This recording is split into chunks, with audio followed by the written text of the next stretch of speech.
Let's talk certification on your part. Yeah. Well, I mean, in my industry, there's a lot of regulations. There's, you know, do I manufacture good manufacturing practices? There's, you can be state regulated, you can be FDA regulated, you can be a certified organic facility. So there's a lot of different types of regulations. There's some that I opt out of only because it's additional red tape and paperwork that I have to go through that isn't really necessary for the majority of the products that I produce. So, but if you wanted to use something that you're going to make a claim on, if you're going to want to create a product that has like SPF or something like that, you're going to have to make sure your factory is an FDA certified factory. You want to make sure they have all their good manufacturing practices, their GMPs in place.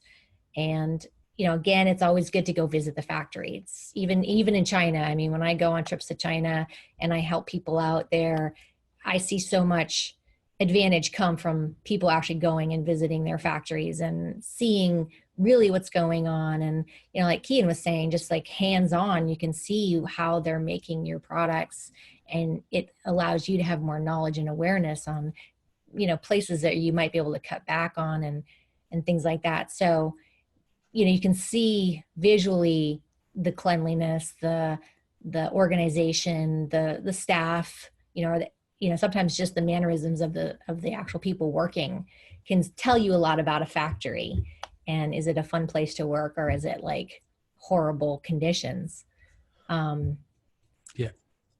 No, it makes total sense. And goes back to certification. When something's a ball ache like that, it's also a defensive mechanism as well. Because there are people, like everyone wants to go the least path of resistance. Yeah. So if you can jump through hoops, who was an example? Brock Johnson, he done the Eclipse glasses.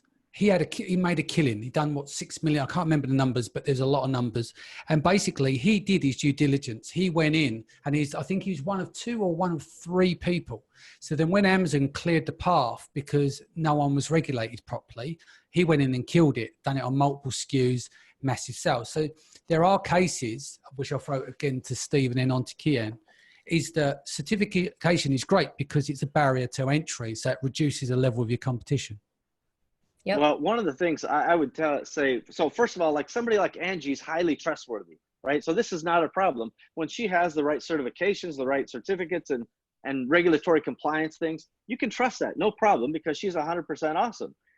The reality though is in China, just because they say ISO, 9,000 or 14,001 or, just because they have that stuff, it doesn't mean anything. Let me just tell you, I've watched ISO guys come in, which is a miracle on its own that they actually showed up.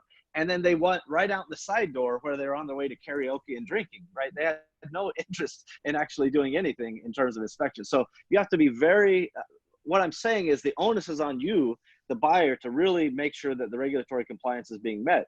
And that goes to what Kian said earlier. You better have your own lab testing. You better have your own audit process to make sure you know what you're getting. And that's why Disney and Mattel and all those guys got caught with their pants down when lead showed up in their toys. If they were just doing simple audits in China and then again in the United States, randomly, they would have caught it way earlier before tens of millions of pieces were produced and shipped and played with by kids. So, compliance and certification is step one. Trust, but then verify. And man, oh man, we get lab tests done like regular basis. Every day there's lab tests happening. Yeah, and they're not cheap, but they're worth it if they're done properly, and obviously it's affordable to do within the launch of your product. Because sometimes it can be a real costly affair, and it's prohibited to like sellers with less cash flow, should we say? So, Kian, do you want to add anything here? Yeah, I mean, like I ask for every single product, to have the appropriate testing done. But one thing you have to be very careful of is that, quite often factories tell you, oh yeah, no problem, we have that testing done. And then they'll show you an example of a product test, but it's for another brand that they've manufactured for. So just remember that testing certificate is for someone else's brand and it's not for yours. So if you are importing anything into your home country, you have to have testing certificates with your company name on it, because that's the only thing that's ever going to protect you. The other thing is, I know, as you said, it's a very big barrier to entry because for some products, it doesn't cost too much to test. And some factories actually have their own internal testing processes, where I've been in factories where they have all the right machinery to test. But for some other products, it's very expensive. And I know a friend of mine spent over $100,000 on product testing for her products. And that's a massive hit to take. But you know what? As soon as other people in her category get flagged up, she's going to be the only one standing, because she's actually gone through the effort of actually like paying that cost. So you might as well do it now and get it out of the way. It's only going to be more and more important in the future. And the other thing is that I know Amazon sellers who've put their life savings into a product and then got stung because they've had returns, and then they failed testing, and then they weren't able to sell their product. So it really is that important. Yeah. And if I could jump in, Danny, just one quick pro tip here is, usually when it comes to testing, first of all, the factories will always give you kind of what you ask for. Even as far as you push them, you'll probably get it. It doesn't necessarily mean it's qualified. I just say that in a very liberal sense. But we have a deal with the factories that if it passes, then we pay for the test. And if it fails, they pay for the test. And that's one way to just kind of make sure that they know that they're in it with us.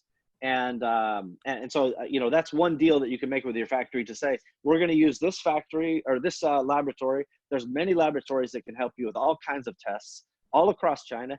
And in many ways, you can do qualification tests. You don't have to, like a formaldehyde, chamber test is really, really expensive, but you can do other tests that may give you indicative results that don't go to the same level of expense. So think about it creatively. Think about it in a necessity, but definitely think about it for the long term, like Kian said. Yeah, and that's also a very good point. And the other thing I just remembered is that you also want to test regularly as well, because they might pass the test for that order, but some suppliers, there's very good suppliers. I don't want to talk badly about suppliers, but there's some who do what's called like a quality fade, where they do what is necessary to pass the test, and then like 3 or 4 orders down the line, they go back to making it cheaper with the testing that's not compliant. So just make sure you're testing it every now and then, and not just once and think that you're done. Yeah, I think it's down to the end user, seller, stroke company. That is for them to set the bar for their factory. Whatever you set it at is what you're going to get. And I think some people are afraid, because they've got a relationship, to suddenly introduce inspections. I think you're a lunatic if you don't do inspection and bring if you bring a container over, even if you bring a pallet, you should get everything expected. Even if you use the cheap end guys that are like $200 a day, $175 a day, it's just the world of pain that you deal with if you've got like a defective product. So that's, even when I started out and my products were pretty shitty, because they're the first ones, you're learning the ropes, and even those were inspected. Every single product for me that's ever left the factory was always inspected, because the ramifications are very high. And I've had defaulted products. I've had products that sat on that Hanjin. Do you remember when it all went down a couple of years ago? I had stuff on Christmas coming over. I think it's to the US, wasn't it? I had, it wasn't much, it's like 30 grand's worth of stock on there. So I had that nightmare. Plus all the stock was absolutely useless, as we found out after, and I just had to dump it. So it killed that product there. But I think I'd like to talk next about inspections, PSIs, what you should look for. So Steve, over to you. What's your protocol? You find a new factory that you're going to deal with. You're going to have a series of inspections. Like obviously there's the product inspection, there's PSI, there's factory inspection. What kind of things are you doing? So when we're qualifying a new factory, most often we will go to that factory to begin with, and that's part of our vetting process to determine if that factory is even viable to begin with. And we look at all the things that kind of were alluded to earlier by Angie, right? The cleanliness of the facility. If the raw materials need to be held in a temperature controlled area, how is that temperature controlled area? We actually look at the waste areas too. If they have a bunch of waste that's just randomly thrown here and there, that shows us about their practices. We make the best choice we can. And when we're starting, we will do pre-shipment inspections. That's the last one before it's kind of loads and goes out. We'll often do during production inspections just to see how everything's going. And we'll even often do raw materials inspections when the raw materials arrive, make sure they're being treated or acclimated or dealt with in the right ways. Because that's what you need to do for a new supplier if the scale is sufficient. Now, I know that maybe some people's heads are spinning out there. They're like, holy crap, lab tests and multiple inspections. And you can only do what you can do. but you can absolutely do a pre-shipment inspection, like Danny said. That's an absolute minimum. Absolute minimum. I can't drive that home enough. I know I sound like a lunatic, but it's nothing. $175, $200. When you think if you've got something that's worth 30, 40 grand, and the mess it takes, the time it takes to clean up that mess, it's just game over. It's just pointless to not spend that money. Yeah. By the way, Danny, most, 95, 99% of the stuff we bring in is on term. So if we don't like it when it gets here anyway, we don't have to pay for it. But the reality is it messes, it messes up the entire supply chain, right? You talked about the shipment from HandGen, and believe me, I've got everything from stuff falling in the ocean to factories burning down to, anyway, a million stories, but pre-shipment inspection minimum, absolutely. Yeah. Kian? Yeah, I mean, I spend so much time in China that I like to visit the factories myself as well. It's so important for me. And that's why I lived in China for a couple of years, was really just to go and visit all these manufacturers and see that they are who they say they are. So if I'm not visiting the factory, I've got an office in China and someone from my team is going to visit the factory. And then if I can't go, if someone from the team can't go, then we're using a third-party QC company to go and check. But, it's very important. What you mentioned was that, you have pre-shipment inspections, which are very important, but then you also have like your product testing, and they're two completely separate things. And a lot of people don't really know like what to test for, because you're not expected to know all these different like environmental standards that the government sets. But, talk to your QC company. There's loads of them out there. There's cheaper ones in China, and there's high-end ones in the UK and US, but basically ask them, okay, this is the teddy bear that I'm importing. What are my legal and what are my industry standards which I must adhere to? And they will say, well, okay, legally you need to pass for this test and this test, but it's also an industry standard to pass for this test. Or this is quite cool. I mean, like when I was supplying to some of the retailers in the UK, like Argos and Tesco and Sainsbury's, they'll tell us, okay, use this particular QC company. Then I would use that company and they would tell us, okay, Argos must have these standards that you must adhere to. And they would just list them to us. And I would pass those on to the factory and say, you must pass this, this, and this. And the onus is on them to actually go ahead and pass it. And you definitely want to do that product testing in China before you actually ship your goods, because the last thing you want is to ship your goods, you test them when you come to the US, and then you find out that they're not basically fit for purpose. Then you've got a massive headache on your hands and all the goods are here. But at least if there's any problems with the product, you can correct them while they're in China and while they're at source at the manufacturer's expense before you ship anything. Yeah. Angie, would you like to add anything here? Sure. I mean, in our industry, a lot of times I will let the customer know in different stages of their production. So I'll take photos of, the bulk material and like, this is how you wanted it, this is how you look, just this is what it looks like. So they can actually see it and inspect it. If they're local, they're more than welcome to visit the factory and come and take a look at it and test it. And I do a lot of pre-sampling. So especially if we're doing a fragrance for somebody, I send them a sample, get them to write off on it, but they get to try it and feel it and know it's really what they want. When their labels arrive to us, take pictures, send them the labels so they can verify sometimes when what looks on the screen is not how it looks like when it actually gets printed. So, there's little stages of the production process, which is really great if someone can at least send you a photo or send you a sample. And of course, when the product's done, sending a sample to the customer so that they can see this is the actual final product now with the packaging, with the label, with the product, and they can just double, triple check everything. And they know when we ship it out, it's exactly what is expected. And the packaging for Amazon, like we will then take it and package it separate for Amazon. It might go in a box or be padded in some way if it's more fragile. So all these things I know I like to share with my customer along the way as much as possible so that they have full confidence that when it gets to Amazon, there's not going to be something unexpected and have problems. Cool. So another question, sticking on the inspections, how do you guys go about selecting the right? I mean, I've over 4 years or so, I've gone through only 2 different companies. The first one I used about 20 times plus, and I found them to be fine. And then one day I realized is that they were pretty much too friendly with one of the factories, and that was a red flag, even to the point they had a chat amongst themselves and went home for the day without contacting me, because there's certain things that couldn't be done. I won't go into detail, and I'm like, but how can you make decisions on my behalf? It's like you both agreed something between yourselves, but didn't even think to reach out for me. So I cut that off dead. I got I switched to a new guy, and basically he's an American base, but his whole team is Chinese. So I speak to him on US time. And the good thing is as well, I've always said to him, look, if it's going to fail, don't make me wait until they get home to write the report. I'm still going to pay for the inspection. Tell me now. I want you to pick up the phone. I don't want them wasting a whole day there to then come back. You know, I don't know, Steve, how quick you get your reports back, but by the time, it depends on where they're coming from. If they've got to travel from one city to another, they get back, they import all the images and write it up to tell you that it's failed. To me, that's a waste of a day and a half. What's your take on it?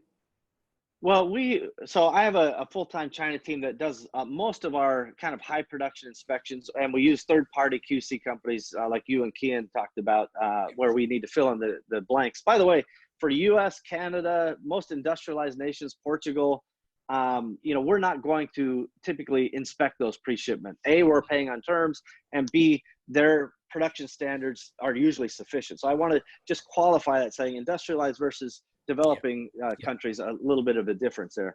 But in terms of, you know, the inspections, you know, we have basically a go, no go, right? And if the inspector's like, it's a go, I don't want to know anything until the report. And frankly, I don't even read the reports. They go into Dropbox, and every shipment is, you know, documented. So there's a beautiful audit trail to come back if there's a problem. Yeah. The problem is where it's like, this is off spec, and the inspector can't make the call on it. Maybe the shade is a little different. Yeah. On some of our products, we actually measure the gloss level. We have a little gloss meter, and we say it can be 8 to 12% gloss level. And if it's 20% gloss level, they don't know what to do. We have to either give a one-off authorization to ship it and tell them to get better, or we have to reject the shipment. And so we try to have that be as fast as possible in terms of that feedback loop, so that we keep on time for the shipments that are able to go, and that they are able to mitigate any of the damages. You know, we routinely have to either slow up or reject shipments. I say routinely, but we had, in one case, we rejected 27 containers at one time. It was a nightmare. Recently, we had to reject 2 containers, but they were for store openings in the United States for a big retail cell phone chain. And the factory had to actually reproduce it and send via air the container. It's $50,000 per container, and the cost of the container was only about 23 grand. But that was the deal. That was the contract. So they actually lost money on that order. The point is, the more you can understand the go, no go qualifiers, and then quickly resolve the middle bits, the better off you'll be. Yeah, I mean, you're working at tremendous scale. For some Amazon sellers who don't have reached those terms yet, one of the things that they can do is they can negotiate based on returns as well. So they could run a returns port back, and they'll get that off their next order. I mean, it's only minor, but it's them baby steps that then could lead to where you are. So let's talk about terms on a multitude of levels. We'll get to your end, Steve, because as you said, retail, high scale, you get these different sets of terms. But for sellers doing 6 and 7 figures, say, what are the best ways to negotiate these terms? So, you know, people normally do say 30 down, then the remainder is 70%. But some people etch that out, don't they? They do 10%, then 20, then 70. Some people doing 10% and then 90 on bill of lading. What would you suggest is to warm newer sellers into that? Well, I'd love to hear Kian's feedback on this. I'm happy to weigh in as well, but I think Kian probably has a lot of great experience on this as well. Yeah, I mean, I would say whatever credit you're asking for your manufacturer purely depends on the relationship that you have with them. Because there's a big difference between if you're asking for credit from a trading company or from a factory. Like a trading company is very unlikely to issue any sort of credit. But if you're dealing directly with the factory, then they're more likely to be willing to help you grow. Because as a result, you know, what's good for you and what helps you establish your business is going to benefit them in the long term in terms of more orders. So I've had instances where it completely varies based on like how wealthy the factory actually is, because sometimes they'll offer you 30 days credit, 60 days credit, 90 days credit. And that purely depends on how you best explain to your factory who you're supplying. Because like for me, I would say, look, I'm supplying retailers in the UK and they require 90 days or 120 days credit from me. So if I'm going to give them 120 days credit, then I also require you to give me 90 days credit to get this order. And they don't want to lose this big order. So then as a result, they're going to issue you credit. So by all means, ask for credit, but explain who your customer is. And even if, you're selling on Amazon, Amazon pays you out whatever every 2 weeks or at the end of the month or whatever, explain that to them as well and just say, hey, look, I need to issue the extended credit as a result because this is when I get paid for my customers. And then as a result of me growing my business, I'm always placing larger orders to you. So as a result, all the profits are going back into placing more orders. So I can place bigger orders if you issue me more credit or give me discounts or allow me to delay payment. And it's purely down to that relationship you have with them. You can't just your first order off the bat and just say, okay, cool, I need 30 days credit, because there's no trust factor there. But once you've basically established like a few orders and you've been working with them for a few months and everything's gone smooth, then you're in a position to really negotiate. And, they want to see you win because as a result, that's more orders for them. So you purely judge it off the relationship you have with them. And if you don't have the scale that you have, the best way to do it is go to China, have dinner with them, and then they become friends. Get drunk with them. Yeah. Network with them, but being wholesome here. This isn't like, oh, I'm just going to go over get pissed up with them just to get a discount or get a extension on term. Yeah, it's about building real long-term relationships. For sure. The idea is that they'll treat you like family. They'll send photographs, won't they? And there's certain celebrations, and it's having those kind of relationship what really matter, I think. And exactly. the way to do that is to get over to China if you can. Yeah, and that's why it's so important to choose your manufacturer wisely, because this is someone you're going to be working with for the long term. So you want it to be someone that you get on very well with. And like for me, like a lot of my suppliers are some of my closest friends in life. They've come to Scotland to visit me. We've gone on holiday together. I've attended some of my suppliers' weddings. And, like things like that is what's really going to get you the best terms, the best pricing, because they really want to see you win, in business, but also as a friend as well. And, the whole thing about getting drunk with suppliers is so true. Like, I'm not just saying that so you can get drunk. Like, Chinese believe that like the more drunk you get together, the better friends that you are. So quite often they don't even want to drink themselves, but they want to get drunk with you. So you feel like you guys are quite close. And, when I first started going to China, it felt like just being on a constant like nightclub tour, because honestly, every city, every day was different factories. And it was so important to drink. And every night you're waking up with a hangover. So every day waking up with a hangover, getting on a plane or a train to a different city and then doing it all over again. So, it takes its toll on you. That's why I decided to actually move there. But it's so important. Again, this is a good question for Steve, actually, because Steve's not a big drinker, are you? So, like, you'll have a different approach to that because it's not what you do. So, what would be your approach in this situation for people that are non-drinkers, for instance? Well, first of all, Danny, can you hear me all right? Yeah, all good. Yep. Okay, good. So, my apologies. I have to switch. I'm on my way to a board meeting, so I had to switch audio and everything. But yeah, so I don't drink, but I definitely can tell you that when you do drink with the suppliers, things go faster.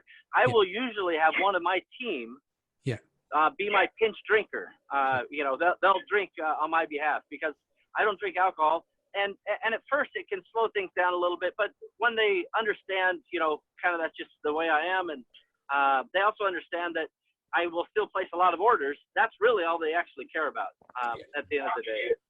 And I've encouraged a lot of people to read the book Poorly Made in China by Paul Midler. And I reiterate that again. China is the best trading culture on the planet, in my opinion. They're the very best at it. And they will use actions like drinking or any of these types of things, traveling together, etc. And I've done all of that stuff, like Kian talked about. Go on vacation with them and hang out together. And they come and visit in the various countries, and all of that is to build a relationship. But don't think for a minute that they're not doing that to generate an advantage. Know who you're dealing with. They're brilliant. I love them for this reason. But you have to understand that every little tweak of that relationship, the more you feel like, well, they're my friend, so I'm going to give them the order instead of keeping them honest on the price or the terms or the whatever quality, the more at a disadvantage you are. And my best friends over there in China that I've known the longest, and I started going over there in 2002, 2001, I don't remember. We have visceral discussions and arguments about price, quality, etc. And then we go out to dinner and drinking or whatever. You know what I mean? Even though I may not drink, I'll still go with them and hang out and have fun. Yeah. No, it makes sense. Angie, being on the other side, does people try and take you out to get you drinking as well to get better pricing out of you? No, not yet. I don't drink either, so I'm kind of like, good luck. No, but I mean, I've obviously had people come to me and ask for terms, and a lot of it really does depend on the relationship and how long have we been doing business and what kind of orders do they place. And, you know, if I can get terms on my end from a packaging or other standpoint, then I can forward that along and offer some type of discounts or terms as well. So I just work with them with, whatever I can do, I do. Yeah, makes total sense. So let's talk about China. I know you guys are going to China. I'll be over there again in October. I know, Steve, you've got a trip going on over there as well. Talk to me some of the things that you guys do with people that are going over to China to help with that acceleration part, because it can be quite daunting for people just to try and go to this effectively 6 NFL stadiums and walk around, and then by the time you get to day 3, you realise you've got the wrong shoes on, you've got shin splints, your knees are knocking together, and you just want to fall over and die because you just walked all around these places with no plan, and you've not found any products. So walk me through some of the things that you do when you educating people and bringing people on trips, etc. Well, for me, I remember the first time I went to China and how kind of overwhelming it was. And this, again, way back in 2001, 2002, was a very different time. Today they have a lot more English on signage and things like that. But, our mission is really to immerse people in the local culture, the local traditions, even riding the subways, just really getting into it. And then in my mind, I take people over for 1 hour and we just walk the showroom floor. We stop and we talk to a couple booths, and I ask all the questions that I would ask. And a lot of times people don't think of these questions this early. Like I'll ask questions like, hey, do you have packaging designs? Great. Where did you get the photos? And they go, oh, we took them. It's like, great. Show me the original photos with the metadata on it. And they're like, we didn't take the photos. Right. And it's like, okay, I know that specific situation, one of my friends had a $100,000 lawsuit that they had to settle because they used somebody's copyrighted image. I want to know early and often who's going to tell me the truth, how are they doing things, and really try to forge a thoughtful process about how we can work together. And by the way, I didn't really talk too much about terms there. I was doing my transition to my car, but anyway, if I'm losing you, I apologize. But my point is on terms that Sinosure is a Chinese state-owned credit insurance company. If you've traded in China for more than a year at any volume, let's say above $1 million, you probably already have a credit policy available to you. And right now, because of the tariffs, Chinese suppliers are rolling out terms easier than ever. A friend of mine just yesterday got 90-day terms without really pushing them that hard. So just know. We're losing you a little bit there, Steve. Are you back? Yeah, I can't tell. My humble apologies to everybody. I have a board meeting. Yeah, exactly. You got to get to that board meeting. So no, that's absolutely fine. Not miss. So, and yes, I go to board meetings. So anyway, the point is, you can get terms. It should be thoughtful conversations with your manufacturers. But don't forget that Sinosure backs everybody at the governmental level with credit insurance if you have a record of at least a year and some amount of volume. Yeah, that makes sense. Another thing I like about going to shows, it's almost like reverse engineering. Normally what we do, we look online, we go and find and isolate a product that we like, we go and negotiate for it, then we get the sample, then the sample ship. I like walking the floor because I'm working in reverse, because I'm looking for quality. So when I'm going down the aisles, something will catch my eye. I'll go over. It's obviously of good quality that's on show. You're handling it. Then you talk to the person. You ask them a handful of questions. That is just shaved off days or hours, if not days, of going back and forth with someone to find out whether it's going to be worthwhile or not. That's the impact that I like about being out, at an event, like going with on my own or within a group, like what you got, Steve. I mean, Kian, you go over, don't you, twice a year as part of packages with people. Same with Angie. I think you do some mentoring as well, don't you? Yes. So talk to me about some of the stuff that you do in China with people to help accelerate what they're doing. Is that myself or Angie? Angie, and then we go to you, All Kian. right, cool. Okay. Ladies before gentlemen. Sure.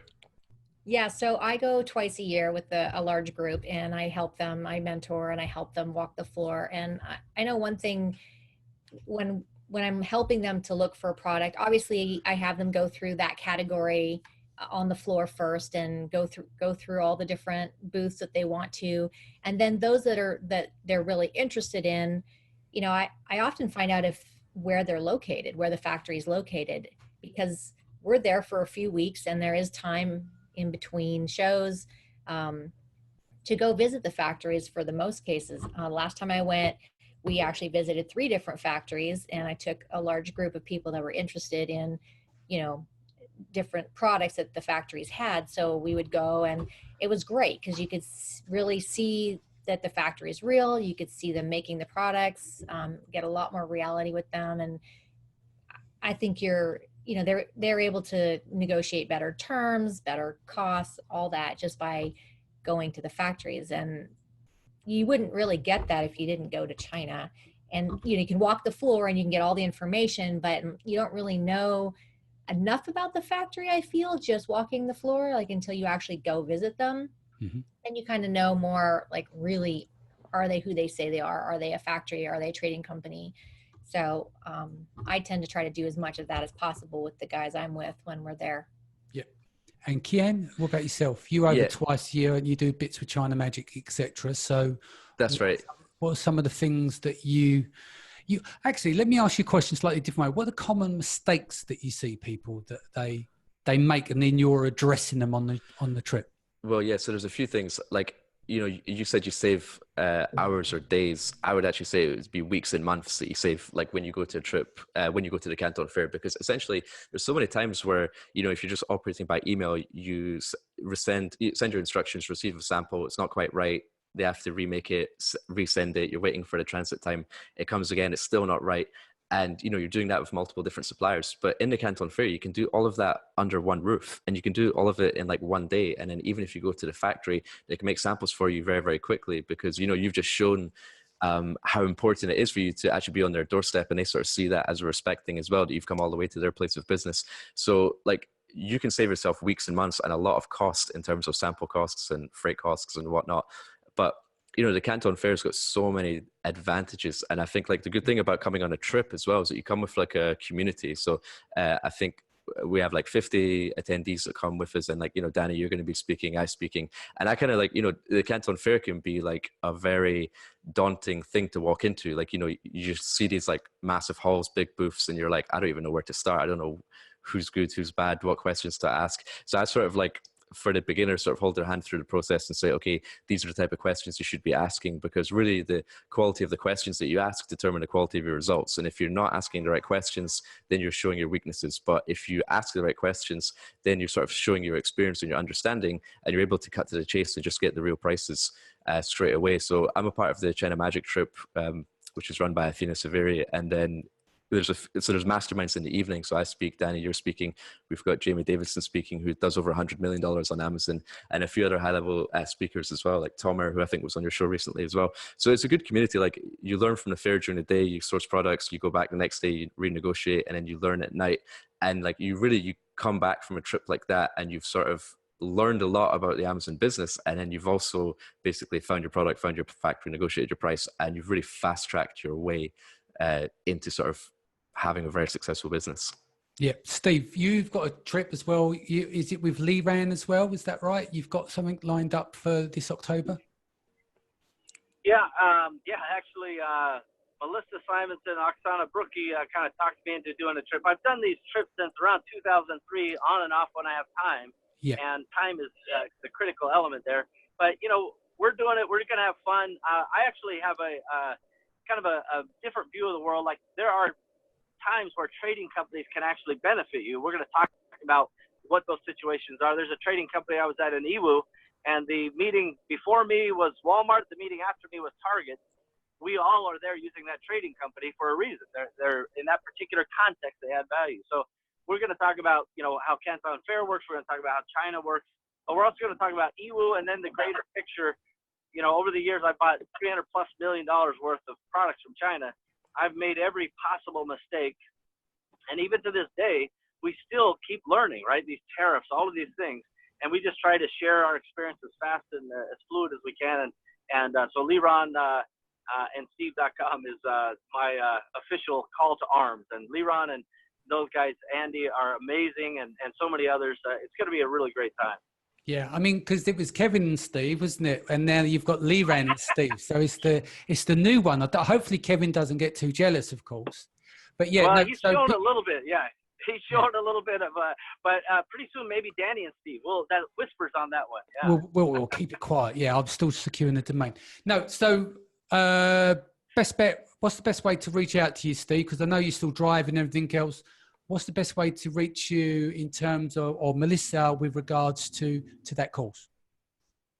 Yeah, I would just recommend people go to LironandSteve.com. You can see the details. You can find me on Facebook. My time is literally scheduled like 12 hours a day, so it's hard to get to me directly. But eventually, you'll find me. And Facebook is the most accessible place I am. Cool. And Kian, what's the best way for people to reach you if they want to go to on the China Magic trip? For the China Magic trip, it's just ChinaMagicTrip.com, and you can reach out to Athena. She'll provide you with a lot of details. Also, I have a free group on Facebook just called Sourcing with Kian, which is essentially you can jump in if you've got any sort of sourcing questions, just jump in and ask any questions, and either I answer or the community answers. And I also write like a monthly blog in there as well. So it's a good place to hang out and sort of talk to other people who want to learn about sourcing from China. Sounds good. And Angie, you're going to be over. Are you over in October? I'm hoping to. I'm hoping to. I have one little thing I need to arrange, but yeah, I plan to be on the China Magic trip. But how can people reach you for to access to like the factory, for you as a provider of services, etc.? Yeah, definitely. People can reach out to me directly. I can give my cell phone number. I can put it in the chat if that's the best place. Or your phone number. It's on the Tinternet. We're also on Facebook Live and a few other places. Should we just get them to go to your Facebook page, Angie Chacon? Yeah, and then they add from there. Could do that, or if you have an email address. Also, we might as well talk about like the networking aspect, because obviously with everyone being over in China, I'm flying out, I think, on the 19th. Going to get there a day or so earlier. I'll be in Guangzhou. Going to be doing Cross Border Summit, so I'll be speaking now. 21st, 22nd, 23rd. Then I'll cross over to do some mentoring work over at China Magic. Then there's Chris Davies' event taking place. He normally does events between the phases. And then I'm going over to Hong Kong to do global sources. Quickly, Steve, to bring you in, what are the trips for your date? The date for your trip, sorry. I think that we assemble the 22nd in Hong Kong. We spend a little get to know you networking time there. We then go to phase 2 in Canton Fair. Then we fly to Yiwu and on up to Shanghai. So it's around 11 days, and just something that we'll have a great time. I have some special guests. I've got a reporter from the Wall Street Journal coming to join us apart. I've got some finance people, trading companies, all kinds of lawyers, all kinds of weird things that you may not normally see. Excellent. Well, guys, I'm going to wrap it there. I want to say thank you so much for giving up your time. I appreciate it very much. So hope you guys have enjoyed it. If this is your first time, don't forget to hit the subscribe button, and I'll see you again in the next few days. Take care.